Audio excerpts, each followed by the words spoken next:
Hello students, कैसे हैं आप सब लोग। Welcome back to the another video. Akash Kamra maths classes YouTube channel पर आपका स्वागत है। तो स्टूडेंट्स, हमने एक्सरसाइज 3.4 के क्वेश्चन 1 to 4 कर लिए थे। अब इसके नेक्स्ट क्वेश्चन देखते हैं, सभी एक ही टाइप के हैं। तो स्टूडेंट, इनमें क्या कहा गया हमें, find the general solution for each of the flowing equation. हमें क्या निकालना है, ओनली जनरल सोल्यूशन निकालना है। पहले तो स्टूडेंट्स हम क्या कर रहे थे, प्रिंसिपल और जनरल सोल्यूशन दोनों फाइंड कर रहे थे, लेकिन अब हमें ओनली जनरल सोल्यूशन फाइंड करना है। तो क्वेश्चन हमें दे रखा है students, cos 4x equals to cos 2x। दो मेथड है स्टूडेंट्स, दोनों ही हम देख लेते हैं। यहाँ पे हमें दे रखा है cos 4x equals to cos 2x। सबसे पहले हम इसका सोल्यूशन में पहले लिखेंगे गिवन इक्वेशन है स्टूडेंट्स हमारी cos 4x equals to cos 2x। फिर स्टूडेंट्स हमने फॉर्मूला पढ़ रखा है, फॉर्मूला लिख देते हैं यहाँ पर, सिंस वी नो कि if cos theta equals to cos alpha, तो यही वाला फॉर्मूला लगेगा यहाँ पे। कोस थीटा की जगह 4x है और अल्फा की जगह 2x है। अगर ये इक्वल होते हैं तब स्टूडेंट्स फॉर्मूले मैंने आपको ज़्यादा लर्न करने हैं। देन थीटा होता है स्टूडेंट्स हमारे पास 2n pi plus minus alpha. जब 3.4x से स्टार्ट की थी हमने, तब सभी फॉर्मूले मैंने आपको वहाँ लिखवाए थे। तो ये फॉर्मूला यहाँ यूज हम कर सकते हैं, क्योंकि cos theta equals to cos alpha लग रहा है। थीटा की जगह 4x है और अल्फा की जगह हमारे पास 2x है। तो स्टूडेंट हम यहाँ पर इसे यूज़ करें फॉर्मूले को, तो थीटा की जगह क्या है, थीटा की जगह 4x, तो यहाँ आ गया हमारे पास 4x इक्वल्स टू है 2n पाई। यहाँ पे n क्या होता है, n इंटीजर होता है students, n belongs to z होता है। तो हम लिख देंगे 2n pi plus minus alpha cos alpha. Alpha की जगह स्टूडेंट्स के हमारे पास 2x है, तो ये हमारे पास बन गया। अब एक बार हम पॉजिटिव साइन लेकर इसे सोल्व करेंगे और फिर एक बार नेगेटिव साइन लेकर के इसको हम सोल्व करेंगे। तो पहले यहाँ पर पॉजिटिव के लिए सोल्व कर देते हैं हम। पॉजिटिव के लिए स्टूडेंट ये बन गया 4x equals to 2n pi plus 2x। ये स्टूडेंट 2x इधर आएगा तो माइनस का हो जाएगा, और कितना बच जाएगा, 2x बच जाएगा इक्वल्स टू 2n पाई आ गया। 2 से 2 कट गया तो x की वैल्यू हमारे पास आ गई है स्टूडेंट्स n पाई। तो एक तो हमारे ये बन गया। फिर अब हम नेगेटिव साइन लेते हैं, तो टेकिंग नेगेटिव, यहाँ हमने पॉजिटिव लिया साइन, प्लस ले लिया। अब हम इसमें से कौन सा साइन ले लेते हैं स्टूडेंट्स, माइनस का साइन ले लेते हैं। तो ये हमारे पास बन जाएगा 4x equals to 2n pi minus 2x, और ये 2x इधर आके पॉजिटिव हो जाएगा स्टूडेंट्स, ऐड हो जाएगा इसके अंदर, ये होगा 6x इक्वल्स टू 2n पाई। x इक्वल्स टू आ जाएगा 2n पाई बाई 6, कट हो जाएगा तो n पाई बाई 3। ये हमारे पास स्टूडेंट्स सेकंड बन गया। तो बस यही हमारा आंसर था, ओनली जनरल सोल्यूशन फाइंड करना था। और यहाँ पे n क्या होता है स्टूडेंट्स, n होता है हमारा इंटीजर। तो ये साथ में जहाँ जहाँ n है वहाँ वहाँ हम लिखते रहेंगे। यहाँ n हमारा क्या है, इंटीजर है, n belongs to z। cos 4x equals to cos 2x दिया हुआ था, तो इसका सिंपल हमने फॉर्मूला पढ़ ही रखा है कि cos theta equals to cos alpha हो, तो थीटा इक्वल्स होता है स्टूडेंट्स हमारे पास 2n pi plus minus alpha, और यहाँ पे n क्या होता है, ये n इंटीजर होता है। तो अगर इसमें मैच करें कि cos थीटा, इसमें है cos 4x, तो थीटा की जगह क्या है 4x है, और अल्फा की जगह क्या है 2x है। तो यहाँ थीटा की जगह 4x रख दिया और अल्फा की जगह 2x रख दिया। एक बार पॉजिटिव साइन लेकर हमने सोल्व कर लिया स्टूडेंट्स, और एक बार नेगेटिव साइन लेकर के हमने इस क्वेश्चन को सोल्व कर दिया। तो ये हमारा इस क्वेश्चन को सोल्व करने का एक मेथड था। और अब दूसरा मेथड देखते हैं। ये मेथड हम सेकंड मेथड इसका इसलिए कर रहे हैं क्योंकि आगे के जो क्वेश्चन है ना, उनमें वही मेथड हमारा यूज होगा, और पता भी चल जाएगा कि यही मेथड हम क्यों लगा रहे हैं। अब हम इस क्वेश्चन का देखते हैं स्टूडेंट्स, सेकंड मेथड। क्वेश्चन में हमें स्टूडेंट्स क्या दिया हुआ था, cos 4x इक्वल्स टू हमें दिया हुआ स्टूडेंट्स cos 2x। मैंने क्या किया स्टूडेंट, सेकंड मेथड के अंदर इस cos 2x को मैं इस तरफ ले आया, cos 2x को इस तरफ लेके आगे, इक्वल हमारे पास हो गया 0। तो अब स्टूडेंट ये फॉर्मूला बन गया cos a minus cos b का हमारे पास फॉर्मूला बन गया। cos a minus cos b का फॉर्मूला बन जाएगा ये, cos a minus cos b का। एक्सरसाइज 3.3 में हमने बहुत इसको यूज किया है। फॉर्मूला होता है स्टूडेंट्स हमारे पास 2 sine a plus b by 2 और sine a minus b by 2। Formula था -2 sine a plus b by 2 sine a minus b by 2। तो ये हमने cos a minus cos b का फॉर्मूला एक्सरसाइज 3.3 के अंदर देखा था, उसमें कोस ए प्लस कोस बी का भी था, साइन ए प्लस साइन बी का भी था और साइन ए माइनस साइन बी का भी था। और 3.3 एक्सरसाइज के अंदर बहुत बार ये फार्मूला हमने यूज़ किया था। तो कोस को मैं इस तरफ ले आया, तो अब हम ये फार्मूला यूज़ कर सकते हैं स्टूडेंट। तो ये इस फार्मूला के अकॉर्डिंग पहले लिखना है हमें -2, फिर साइन, फिर ये ए और बी को ऐड कर दो और बाय 2, यानी कि 4x और 2x को हम ऐड करेंगे और क्या लिख देंगे बाय 2, और फिर साइन, फिर इन दोनों को माइनस कर दो, फॉर्मूला कहता है ए और बी को, और बाय क्या कर दो 2 कर दो, इक्वल हमारे पास क्या स्टूडेंट्स यहाँ पर 0 है। ये बन गया -2, ये स्टूडेंट 6x बन जाएगा, 2 से डिवाइड करेंगे तो हमारे पास बन जाएगा 3x, और यहाँ हमारे पास 2x बन जाएगा, 2 से डिवाइड करेंगे तो x बन जाएगा, इक्वल्स टू क्या आ गया 0 आ गया। अब स्टूडेंट देखिए इन तीनों का मल्टीप्लाई क्या है, इक्वल्स टू 0 है। ये चीज़ आप यहाँ पे समझिएगा। ये जो फॉर्मूला हमने यूज़ किया ना, मैंने यहाँ लिख दिया ऊपर, यहाँ जो फॉर्मूला हमने यूज़ किया इसके बाद ये फॉर्मूला यूज़ किया कि अगर कभी भी स्टूडेंट्स हमारे पास a इंटू बी 0 आया है, तो बताइए क्या पॉसिबिलिटी होगी। कभी भी दो नंबर्स का मल्टीप्लाई अगर 0 आ रहा है तो देखो या तो a को 0 होना पड़ेगा या b को 0 होना पड़ेगा। ये तो है नहीं कि 5 इंटू 4 0 हो जाएगा, ये तो होगा नहीं। कब 0 होगा, या तो 0 इंटू 4 करें या 4 इंटू 0 करें, तब हमारे पास तो 0 होगा, यानी कि या तो पहला नंबर 0 या दूसरा 0 हो। तो कभी भी स्टूडेंट्स अगर ए बी इक्वल टू 0 है तो या तो हमारे पास a 0 होगा या फिर क्या होना चाहिए b, तभी आंसर 0 आएगा। दो नॉन जीरो को मल्टीप्लाई करने पे 0 आना ही चाहिए, तो दोनों में से एक 0 होगा। यहाँ भी वही है कि तीनों का मल्टीप्लाई 0 है। अब हमें पता है स्टूडेंट्स -2 तो 0 इक्वल होता नहीं है, तो कौन रह गया sine 3x, sine x equals to 0 रह गया। अब इन दोनों का मल्टीप्लाई अगर 0 आ रहा है तो या तो स्टूडेंट्स हमारे पास साइन 3x 0 होना चाहिए या फिर हमारे पास साइन x 0 होना चाहिए। ये स्टेप एक बार वापस समझिएगा। इन तीनों का मल्टीप्लाई इक्वल्स 0 है, -2 तो हमें पता है 0 इक्वल होता ही नहीं है, वो तो केस हट गया। अब इन दोनों का मल्टीप्लाई इक्वल्स 0 है, तो मैंने वही बताया था कि अगर आंसर 0 आ रहा है, ये तो पहले वाला नंबर 0 होगा या बाद वाला नंबर 0 होगा, कोई भी केस हो सकता है। तो यहाँ तो यहाँ पहले वाला 0 होना चाहिए या दूसरे वाला 0 होना चाहिए, तभी 0 बनेगा। दो नॉन जीरो को मल्टीप्लाई करने पे तो 0 आएगा नहीं। तो अब इन दोनों केसेस को स्टूडेंट्स हम सोल्व करेंगे। हमारे पास अब क्या आ गया, यहाँ पर साइन 3x इक्वल टू 0 आ गया। तो यहाँ फॉर्मूला कौन सा यूज होगा कि since if sine theta equals to 0 होता है, देन थीटा हमारे पास क्या होता है students, theta equals to n pi. अगर साइन थीटा हमारे पास 0 होता है, यहाँ ऊपर नॉन जीरो वाले फॉर्मूले यूज हुए थे फर्स्ट केस के अंदर, जबकि सेकंड केस के अंदर यहाँ 0 वाला फॉर्मूला यूज हुआ है। यहाँ भी वही हम यूज करेंगे कि if sine theta equals to 0, क्योंकि इक्वल 0 दिया हुआ है ना, यहाँ थीटा की वैल्यू 3x है, इसमें थीटा की वैल्यू x है, देन थीटा इक्वल्स टू क्या होता है एन पाई। ये हमारा फॉर्मूला है। उस फॉर्मूले के यहाँ लगाएं तो दोनों को मैच करो, थीटा की जगह क्या स्टूडेंट्स 3x, यहाँ भी n क्या होता है belongs to z, n integer ही था पूरे सभी फॉर्मूलों में। तो इन दोनों को अगर मैच करूँ, थीटा की जगह 3x है, इक्वल एन पाई लिखाना है। तो x की वैल्यू क्या आ गई स्टूडेंट, यहाँ से हमारे पास एन पाई बाई 3, ये हमारा आंसर बन गया। और इधर से अगर हम देखें तो फॉर्मूला यूज करें, थीटा इक्वल टू एन पाई लिखना है, थीटा की जगह क्या है x है, तो सामने एन पाई लिखना है। ये हमारा स्टूडेंट्स फॉर्मूला था, ये जो बॉक्स में मैं बंद कर रहा हूँ, ये हमारा क्या है फॉर्मूला है कि साइन थीटा इक्वल साइन 0 आ जाए तो हम क्या लिखते हैं, थीटा इक्वल्स टू एन पाई लिखते होते हैं।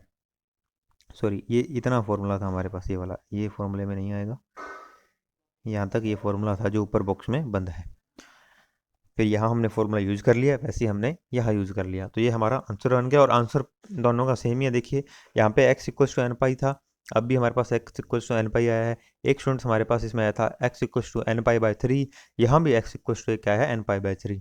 अब दोनों मेथड को वापस से थोड़ा देखते हैं। ऊपर तो क्या किया था हमने कि कोस 4x equals to cos 2x दिया था, हमने कहा कि कोस थीटा अगर कोस अल्फा इक्वल होता है, सिंपल फॉर्मूला लगाया, ये फॉर्मूला है। एक बार प्लस यूज़ कर लिया, एक बार माइनस यूज़ कर लिया, प्लस ले लिया साइन, माइनस ले लिया, और उससे हमारा क्या बन गया, दोनों में आंसर आ गया। अब ये मेथड आगे हमारे क्वेश्चंस में काम आएगा। इसमें हमारे पास कोस 4x इक्वल कोस 2x दोनों को एक तरफ कर लिया, कोस ए माइनस कोस बी का फॉर्मूला यूज़ कर लिया, इक्वल्स टू 0 था। तो कभी भी अगर मल्टीप्लाई इक्वल्स 0 होता है तो पहले देखो नॉन जीरो कौन है, -2 नॉन जीरो है, ये पता चल गया। अब इन दोनों का 0 आ रहा है तो या तो स्टूडेंट पहला 0 होना चाहिए, दूसरे वाला 0 होना चाहिए। यहाँ साइन थीटा इक्वल टू 0 का फॉर्मूला लगेगा, यहाँ भी साइन थीटा इक्वल टू 0 का फॉर्मूला लगेगा। दोनों फॉर्मूले हमने अप्लाई कर लिए, क्योंकि जब साइन थीटा 0 होता है तो थीटा एन पाई होता है। उससे स्टूडेंट हमारा आंसर आ गया। तो स्टूडेंट्स नेक्स्ट क्वेश्चन हम कर रहे हैं, क्वेश्चन नंबर 6। अब जो क्वेश्चन नंबर हमने 5 किया था, इसमें 2 मेथड किए, और आप सोच रहे होंगे 2 मेथड हमने क्यों किए। ये हमारा मेथड पहले था जिससे हम काम कर रहे थे कि कोस थीटा इक्वल टू हमें कोस अल्फा दिया हुआ है, तो इससे हमने theta equal to 2n pi plus minus alpha formula learn किया और लगा दिया। फिर मैंने आपको ये सेकंड मेथड समझाया था कि दोनों कोस में है तो कोस सी माइनस कोस डी का फॉर्मूला हम लगा सकते हैं, कोस ए माइनस कोस बी का फॉर्मूला लगा सकते हैं। उस फॉर्मूले से भी हमने कर लिया। अब ये सेकंड मेथड स्टूडेंट हमने इसलिए किया था क्योंकि अब यहाँ पे हमारे पास 3 टर्म्स आ गई हैं। तो हम यहाँ पे ये पहला जो मेथड था फर्स्ट मेथड, उसमें हमने ये फॉर्मूला यूज़ किया था cos theta equals to cos alpha. तो हमने लिखा था theta equals to 2n pi plus minus alpha. जबकि यहाँ पर हमारे पास 3 टर्म आ गई हैं, इसमें हमें 2 ही चाहिए होती हैं कोस के अंदर। क्वेश्चन नंबर 5 में 2 ही थी, तो वहाँ तो दोनों ही मेथड लग सकते थे, लेकिन इसमें 3 टर्म्स आ गई, तो इसमें हमें कोस ए कोस बी ये वाला फॉर्मूला हमें लगाने पड़ेंगे ही, जो हमने यहाँ यूज़ किया था। सेकंड मेथड वाला फॉर्मूला लगाकर टर्म को छोटा करना पड़ेगा, क्योंकि जब हम यहाँ पे 2 टर्म्स पे फॉर्मूला लगाते हैं तो लास्ट में एक टर्म बन जाती है। तो वो करने के लिए स्टूडेंट यहाँ पे हमें फॉर्मूला ही लगाना पड़ेगा। ये फॉर्मूला तो हम यूज ही नहीं कर पाएंगे, क्योंकि यहाँ 3 टर्म्स हैं। इस फॉर्मूले में 2 ही टर्म्स होती हैं हमारे पास, कोस इक्वल कोस पड़ा है, थीटा इक्वल अल्फा वाला, तो वो यूज नहीं होगा। अब स्टूडेंट हमने देखना है कि किन 2 पर फॉर्मूला लगाएं। हम कोस ए प्लस कोस बी का फॉर्मूला लगा सकते हैं, कोस ए माइनस कोस बी का लगा सकते हैं, कोस ए माइनस कोस बी इन दोनों के बीच भी लगा सकते हैं। तो स्टूडेंट मैंने आपको ये बताया था कि फॉर्मूला उन दोनों पर लगाना जिन पर फॉर्मूला लगाने के बाद तीसरी टर्म बन जाए। फॉर्मूला स्टूडेंट हमेशा ये होता है, चाहे कोई भी फॉर्मूला आ जाए, चाहे प्लस का आए यहाँ पर, चाहे माइनस का आए, चाहे साइन में आए, चाहे कोस में आए, हमेशा पहले हम ए प्लस बी बाई 2 करते हैं और बाद में ए माइनस बी बाई 2 करते हैं। ये आगे वाली ये टर्म्स हमारी चेंज हो जाती है, कभी यहाँ पे साइन आता है, कभी कोस आता है, कभी पर मिक्स टर्म भी आ जाती है। लेकिन हमें ये ध्यान रखना है, हमेशा यहाँ पर ए प्लस बी बाई 2 और ए माइनस बी बाई 2 आता है। तो हम पहले ना रफ पर ये करके देख लेंगे कि अगर मैं ए प्लस बी बाई 2 करूँ, क्या तीसरे वाला बन रहा है। देखिए कैसे, ए की जगह अगर मैं 3x रखूँ, बी की जगह अगर x रखूँ, बाई 2 करूँ, जो 4x अपॉन 2 करेंगे तो 2x, ये तीसरी वाला टर्म बन गई स्टूडेंट्स। अगर मैं इन दोनों को प्लस बाई 2 कर रहा हूँ तो नेक्स्ट तीसरी टर्म बन रही है, यानी कि हम इसे a मान लेंगे और इसे b मान लेंगे और फॉर्मूला इन दोनों पर लगा देंगे। जिन 2 को प्लस बाई 2 करने पर थर्ड वाले की टर्म बन जाए, फॉर्मूला हम उसी पर ही लगाएंगे। तो पहले तो स्टूडेंट्स मैं लिखूंगा गिवन इक्वेशन हमारे पास क्या है।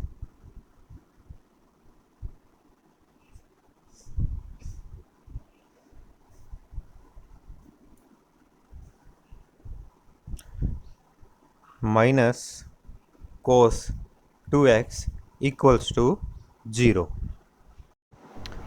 ये हमारी गिवन इक्वेशन थी। अब स्टूडेंट्स इन दोनों पर a और b मानकर कोस a प्लस कोस b का हम फॉर्मूला यूज़ करेंगे। तो यही हमारे पास पहले फॉर्मूला लिख देते हैं कि since cos a plus cos b equals to 2 cos a plus b by 2 sine, sorry cos आएगा, cos a minus b by 2। तो क्योंकि अगर कोस a प्लस बी हो तो दोनों कोस ही रहते हैं हमारे पास। ये फॉर्मूला यूज करें स्टूडेंट से, बन जाएगा 2 cos a plus b plus x by 2 cos 3x minus x by 2, और ये माइनस कोस 2x है जो स्टूडेंट वो वैसे का वैसा पड़ा है, इक्वल्स टू 0। तो एक बार प्लस करके बाय 2 कर दो, एक बार माइनस करके बाय 2 कर दिया हमने। नेक्स्ट स्टेप अगर हम देखें तो ये बन जाएगा हमारे पास 2, ये हो गया 4x अपॉन 2 हो जाएगा, तो 2x बन जाएगा स्टूडेंट्स। यहाँ 2x अपॉन 2 तो x बन गया minus cos 2x equals to 0। अब स्टूडेंट्स यहाँ में दिख रहा है कि नेक्स्ट स्टेप दोनों के अंदर कोस 2x कॉमन आ रहा है, तो कोस 2x हम कॉमन ले लेंगे, कोस 2x कॉमन लिया, ये बन जाएगा 2 कोस x माइनस 1 इक्वल्स टू 0। अब वही बात स्टूडेंट वापस यहाँ पर कि अगर हमारे पास a into b equals to 0 है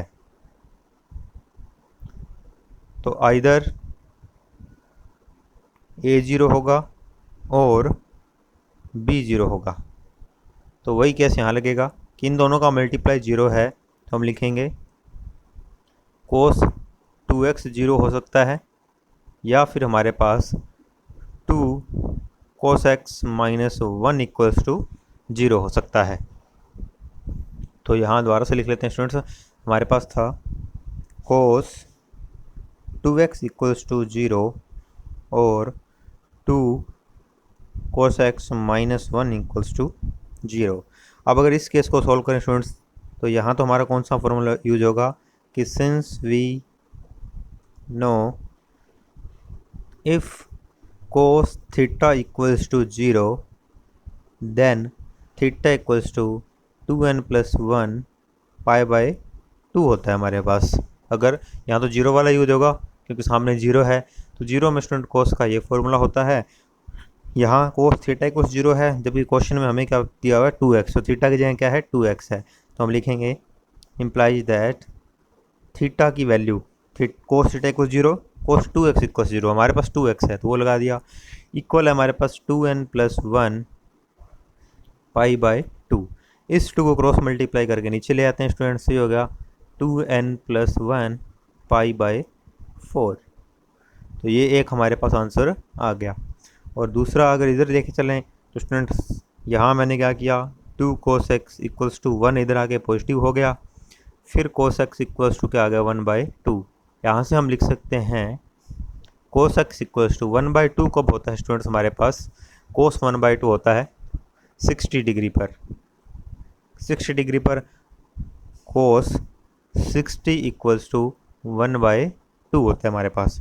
तो 60 डिग्री को क्या लिख सकते हैं स्टूडेंट्स हम, π/3। पाई की वैल्यू क्या होती है हमारे पास 180, तो 180/3 60 आ जाएगा। तो इसको लिख देंगे कोस π/3।